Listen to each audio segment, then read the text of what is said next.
Oi pessoal, tudo bom? Aqui é a Prof. Mimi e hoje nós teremos mais um videozinho para o canal da Prof. Mimi e nós vamos abordar sobre os termos integrantes da oração. Vai ser uma conceituação básica sobre a transitividade verbal, certo? Muito bem, quando nós falamos em transitividade verbal, nós lembramos de todas as questões referentes aos termos da oração. E antes de iniciarmos isso, a gente precisa ter claramente qual é a diferença existente entre morfologia e sintaxe. Então, aqui nessa tabela eu trago para vocês, deste primeiro lado aqui em azul, todas as classes de palavras, ou seja, esse lado aqui está se referindo à parte morfológica, ou seja, essas 10 classes de palavras, elas se agrupam através das características que cada uma delas acaba exercendo, que acaba passando, certo? Então, essas palavras são agrupadas conforme as suas características. Já nesse outro lado aqui mais coloridinho, nós temos as funções sintáticas, ou seja, a parte que se refere à sintaxe. Elas estão divididas com essas cores porque nós temos algumas subdivisões. Essa parte aqui, num amarelinho mais pastel, nós temos os termos essenciais da oração, que se refere ao sujeito, ao predicado e aos predicativos, do objeto e do sujeito. Nessa parte aqui, um verde mais clarinho, nós temos os termos integrantes da oração, que são complemento verbal, complemento nominal e o agente da passiva. E nós vamos abordar hoje, o foco vai ser esse aqui, o número 4 da partezinha verde, complemento verbal. E nessa parte rosinha aqui no finalzinho, nós temos os termos acessórios da oração. Mas termos acessórios, lembra enfeite? Sim, praticamente isso. Nós temos então os essenciais, os integrantes e os acessórios. Então, quando se fala em morfologia e sintaxe, nós temos que ter em mente que na parte morfológica nós temos as classes de palavras que são agrupadas conforme as suas características, certo? E quando se fala em sintaxe, nós temos que ter em mente que as palavras exercem funções sintáticas, independente da classificação delas lá na morfologia. Muito bem! Quando falamos em termos da oração, nós precisamos recapitular algumas coisas. Então, os termos essenciais da oração são o sujeito, como eu já mencionei anteriormente, e esse sujeito ele é classificado em simples, composto, oculto, indeterminado e inexistente. Aqui eu já coloco, pessoal, algumas características, tá? Porque não é o foco hoje de falarmos de termos essenciais da oração, mas eu já deixo algumas dicas, algumas características, certo? Dentro do predicado, nós temos o predicado verbal, o predicado nominal, que o importante aqui são os verbos de ligação, certo? E nós temos ainda o predicado verbo nominal. E os predicativos, que são os predicativos do sujeito e o predicativo do objeto. Uma coisinha importante que eu coloco aqui é que para o predicativo do sujeito, praticamente nós temos uma fórmula a seguir. Qual seria essa fórmula? O predicativo do sujeito sempre aparece com a seguinte estrutura. Sujeito, aqui, seguido do verbo de ligação e seguido do predicativo do sujeito, ou seja, a qualidade, o adjetivo que vai ser mencionado referido a esse sujeito da oração, certo? Adiante, então, com alguns exemplos. Eu trago aqui um primeiro exemplo para vocês. Nesta imagem, nós temos uma frase, uma oração. Recomeçar faz parte da vida. Então, só para a gente relembrar rapidamente que nós temos um sujeito aqui dentro, né? Prof, mas eu não me lembro mais como é isso. Pegamos o verbo que está dentro da estrutura frasal, da estrutura oracional, e fazemos a seguinte pergunta. Quem faz parte da vida? Minha resposta vai ser recomeçar. Prof, mas recomeçar é um verbo. Sim, a classificação desta palavra dentro da morfologia é que ela é um verbo. Porém, dentro dessa estrutura oracional, ela está exercendo a função sintática de sujeito simples. Então, nós temos duas coisas. Nós temos que cuidar, então, a parte da morfologia para que não se entre aqui numa confusão e se erre indevidamente coisas que são fáceis. Então, a palavra recomeçar é um verbo, mas que dentro da oração está exercendo a função de sujeito simples, certo? Mais um exemplo, então. A Mafalda dizendo aqui, penso, logo incomodo mesmo. Bom, o que nós temos aqui? Eu selecionei aqui, então, um verbo, e este verbo ele está apresentando um sujeito, porém esse sujeito ele está de modo oculto, seria eu penso, né? Então, como eu não tenho como, digamos, assinalar, marcar, circular este eu que está oculto, eu vou marcar então o verbo, porque eu consigo imaginar, pensar, né, fazer abstração de que este eu está por trás do penso, certo? Mais um exemplo então.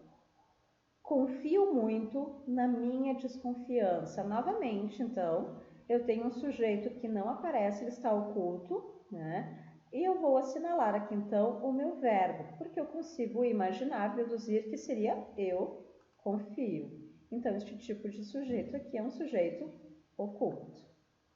Trago ainda mais um exemplo. Agora eu trago um verso aqui, na verdade, 2 versos da letra da música Eduardo e Mônica, mas eu utilizo apenas um deles, tá? Eduardo e Mônica eram nada parecidos. Eu sublinhei aqui, certo? Porque este trecho aqui é que vai ser analisado. O que nós temos apenas neste verso, né? Que é tão curtinho e parece que não tem nada. Temos muita coisa aqui. Então, nós temos aqui Eduardo e Mônica, que vai ser um sujeito composto. Por que composto? Porque eu tenho um conector aqui dentro ligando essas duas pessoas. Então, eu passo a ter um sujeito composto. Depois, o que sobra da minha oração é o meu predicado, e este predicado é nominal. Por quê? Porque eu tenho um verbo de ligação aqui dentro, eram, né? Ser, verbo ser. Além disso, né? Então, aqui o meu verbo ser. Além disso, eu tenho aqui o nada parecidos. O que vem a ser esse nada parecidos? Vai ser uma característica do meu sujeito, que Eduardo e Mônica não tinham nada em comum. Então, isso aqui eu chamo de predicativo do sujeito. Então, só relembrando aquela estrutura que eu passei anteriormente. Quando se fala em predicativo do sujeito, a estrutura que aparece sempre é essa. Sujeito mais o verbo de ligação mais o predicativo do sujeito. Sempre. Certo? Muito bem. Então, aqui um breve recapitula dos termos essenciais da oração. Eu não me aprofundei em muitos detalhes, porque o foco aqui é a transitividade, são os complementos verbais, certo? Bom, então os termos integrantes da oração. Os termos integrantes da oração são o complemento verbal, o complemento nominal e o agente da passiva. Então, o nosso foco aqui vai ser o complemento verbal. O que é o complemento verbal? É a transitividade verbal em si, né? Estudar que tipo de classificação o meu verbo vai ter, que tipo de objeto vai acompanhar, certo? Então, nós precisamos ter em mente, nós precisamos conhecer e saber qual é a diferença de um objeto direto para um objeto indireto e saber o grau de importância, a função da preposição. Por que a preposição é importante exatamente para isso, para o complemento verbal, certo? Bom, começo então com vocês aqui, dando uma dica fundamental. Quando nós estamos estudando a transitividade verbal, complemento verbal, nós temos que ter em mente que o verbo é muito importante. E o verbo faz 2 perguntas sempre. Sora, mas o verbo pergunta sim, sempre. Então, o que o verbo vai perguntar? Algo? Alguém? Gente, dica de extrema importância. Quem ama, ama algo. Quem ama, ama alguém. Quem cuida, cuida de algo. Quem cuida, cuida de alguém. Então, o verbo sempre vai fazer essa pergunta. E isso vai nos facilitar a localização, vai nos facilitar a percepção se o objeto que o acompanha, se o complemento verbal que o acompanha é um objeto direto ou um objeto indireto, certo? Então, através dessas perguntas, eu consigo perceber a ocorrência da preposição na resposta. Por exemplo, quem gosta, gosta de algo. Quem gosta, gosta de alguém. Eu já falei, então, aqui, né, eu já pronunciei a preposição, certo? Quem ama, ama algo. Quem ama, ama alguém. Eu não fiz, a minha resposta, eu não fiz uso da preposição. Então, é isso que nós temos que cuidar. Por isso que essas duas perguntas aqui são de extrema importância. Então, lembre-se, o verbo sempre pergunta. Algo? Alguém? E aí nós cuidamos a ocorrência da preposição na resposta. Muito bem, nós vamos então para o verbo intransitivo, a primeira classificação que nós temos. Então, quando se fala intransitivo, certo? É porque eu não terei trânsito após o meu verbo, ou seja, eu não terei complemento verbal nenhum, eu não vou ter nada após o meu verbo. Então, o primeiro exemplo que eu coloco aqui para vocês é a criança dormiu. Quem dorme, dorme algo? Quem dorme, dorme alguém? Não, eu não consigo dar sentido para essa pergunta. Quem dorme, dorme, acabou, ponto final. Então, este meu verbo aqui é classificado como um verbo intransitivo. Acontece que logo aqui abaixo eu coloquei quase a mesma estrutura oracional e eu quero saber então qual é a classificação desse meu verbo. Então, novamente, quem dorme, dorme algo? Quem dorme, dorme alguém? Não fez sentido algum. Então, o meu verbo, ele continua sendo intransitivo. Mas, Sora, olha só, Sora, tem um feliz aqui do lado. O que seria isso? A gente pega a massa e joga no lixo? Óbvio que não. Vamos analisar, ó, já vamos fazer uma análise sintática aqui. Vamos analisar qual é o grau de interferência desse feliz dentro desta oração. Bom, a criança dormiu feliz, então eu consigo perceber que é apenas um modo, a maneira, o jeito de como essa criança dormiu. Então, quando eu tenho a referência às circunstâncias que estão sendo expressas, eu tenho, na verdade, aqui um adjunto adverbial, que nesse caso vem ser um adjunto adverbial de modo, e ele não interfere em nada na classificação do meu verbo. Então, aqui, o primeiro cuidado, o adjunto adverbial nunca vai interferir na classificação do verbo, jamais, em hipótese alguma, certo? Então, aqui, apesar de eu ter uma informação, de eu ter um adjunto adverbial após o meu verbo, ele não vai interferir nessa classificação verbal, certo? Então, lembrando, o verbo intransitivo é aquele que não vai apresentar complemento verbal após a sua presença, ou seja, eu não vou ter aqui complemento verbal, não vou ter objeto direto nem objeto indireto. E caso ocorra algum adjunto adverbial, ele não vai interferir na classificação do verbo.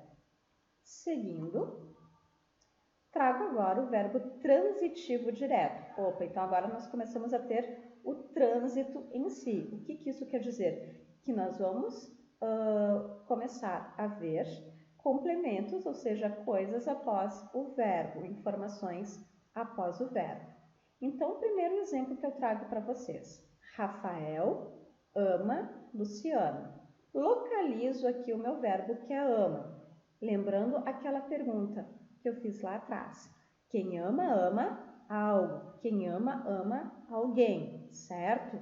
Então, aqui, no momento que eu fiz essa pergunta, eu não falei nenhuma preposição. Então, o meu verbo ele é um verbo transitivo direto. E a Luciana, né, que é o complemento, aquilo que veio após o meu verbo, será objeto direto. E sempre assim, se o meu verbo é transitivo direto, o meu objeto obrigatoriamente deverá ser direto também, certo? Próximo exemplo agora, quase a mesma estrutura oracional, tá? Quase a mesma. Rafael encontrou Luciana na rua. Quem encontra, encontra algo. Quem encontra, encontra alguém. Muito bem. Verbo transitivo direto. O meu objeto direto continua sendo a Luciana. Opa, mas e esse na rua? O que eu faço com isso? Amasso e jogo fora? Não, vamos analisar. Este na rua ele simplesmente está aqui para me indicar onde isso aconteceu, né? Na rua, no centro, na garagem, na praça, no prédio, no cinema, no shopping. Opa, foi na rua. Então, aqui eu tenho um adjunto adverbial de lugar, que não interfere em nada na classificação do meu verbo. Ele vai continuar sendo um verbo transitivo direto. Lembrem-se disso, certo? Não vai interferir em momento nenhum na classificação do meu verbo. Certinho? Adiante. Bom, o verbo transitivo indireto é aquele que vai exigir o complemento após o verbo e este complemento obrigatoriamente precisa apresentar preposição, certo? Vamos ver como isso funciona na prática. Então, aqui eu tenho a primeira frase: os animais precisam de proteção. Pego o verbo e pergunto: quem precisa, precisa de algo. Quem precisa, precisa de alguém. Muito bem, eu já falei a preposição. Então, este meu verbo é um verbo transitivo indireto. Acontece que aqui, o complemento que veio depois, já aparece automaticamente a preposição. Os animais precisam de proteção. Então, está aqui destacado em vermelho a minha preposição. Quando isso acontece, o meu objeto vai ser chamado de objeto indireto. Por que isso está acontecendo? Somente pelo fato de eu apresentar uma preposição como resposta ao meu verbo, certo? Como assim resposta ao meu verbo? Não esqueçam que eu fiz a pergunta. Quem precisa, precisa de algo, de alguém, certo? Próximo exemplo agora. As garotas sonham com o futuro. Quem sonha, sonha com algo. Quem sonha, sonha com alguém. Eu já estou falando a preposição, já estou fazendo uso dela na minha resposta, né? na minha própria pergunta.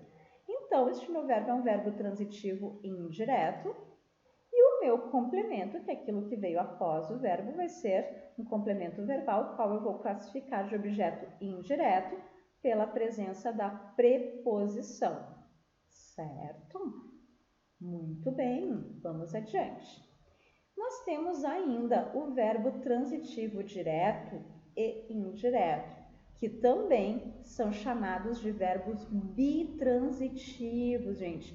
Isso cai no Enem, isso cai em vestibulares. Muitas vezes eles colocam as perguntas colocando como verbo, como chamada, a nomenclatura chamada de verbo bitransitivo. Então, cuidem esse detalhe, certo? O que é um verbo bitransitivo? É aquele que apresenta duas transitividades, ou seja, verbo transitivo direto e indireto ao mesmo tempo. Cuidem esse detalhe. Exemplo que eu dou para vocês então aqui, porque nós vamos ter os dois objetos presentes. Nós vamos ter dois complementos e dois objetos, obrigatoriamente. Então, o cãozinho deu um presente para o seu melhor amigo na manhã de hoje. Pega o verbo, que é o verbo dar. Quem dá, dá algo para alguém. Então, eu também vou continuar utilizando aquela minha pergunta, porém, ela vai exigir que eu tenha dois complementos, certo? Para poder caracterizar este verbo. Então, aqui, o meu verbo é um verbo transitivo direto e indireto, também chamado de bitransitivo, não esqueçam disso. Quem dá, dá algo. O que foi dado? Um presente. Eu não tenho ocorrência de preposição nem quando eu fiz a pergunta. Então, aqui, neste pedaço, certo? Eu tenho um objeto direto. Quem dá, dá algo para alguém. Eu já estou falando uma preposição. Então, para quem que foi dado este presente? Para o seu melhor amigo. Então, aqui eu tenho a presença da preposição. Então, vejam que eu tenho aqui os dois complementos verbais, esses dois trechos, sendo que um é objeto direto e o outro o objeto indireto. Muito bem, mas sobrou este fragmento pequenininho no final. O que eu faço com ele? Novamente a pergunta, a gente amassa e joga no lixo? Óbvio que não, vamos analisar. Na manhã de hoje, isso está indicando uma circunstância de tempo. Então, se eu tenho uma circunstância de tempo, é porque este trecho, certo? Este pedacinho aqui dentro da oração, ele vai ser um adjunto adverbial de tempo e não vai interferir em hipótese alguma na classificação do meu verbo, que vai continuar sendo verbo transitivo direto e indireto, ou também chamado de verbo bitransitivo, certo, gente? Bom, sobre a transitividade, era isso. Mas eu deixo um finalzinho aqui para o material ficar bem completinho para vocês, só um a saber quais são os termos acessórios da oração, tá? Que seria aquela parte finalzinha da tabela. Os termos acessórios da oração são o adjunto adverbial, que eu mencionei bastante para vocês durante os exemplos, então eles acabam indicando circunstâncias de tempo, modo, lugar. O adjunto adnominal, que vem a ser um determinante do substantivo, certo? Que são os artigos, numerais, pronomes, adjetivos e locuções adjetivas. O aposto, que acaba exemplificando ou especificando um termo de valor substantivo ou pronominal, e normalmente ele vem entre vírgulas, então aqui eu coloquei um cuidar à pontuação, que não seria o nosso foco hoje, mas só um a saber para quem se interessar em buscar mais informações. E o vocativo, que nada mais é do que um chamamento, né? Eu chamo a pessoa pelo nome, pelo grau de parentesco, por um apelido carinhoso, e também temos que ter o cuidado com a pontuação dentro do vocativo, certo? Então, o nosso foco hoje foi a transitividade verbal, e aqui nessa flechinha eu deixo também como foco o adjunto adverbial, porque nós vimos a presença dele dentro da transitividade. Ele acaba, de certo modo, acompanhando os verbos, sem interferir na classificação dos mesmos. Certo, gente? Espero que tenham gostado. A explicação é longa, mas bastante detalhada. Confiram outros vídeos, né, lá no meu canal, canal da Prof. Mimi. Inscrevam-se e até a próxima!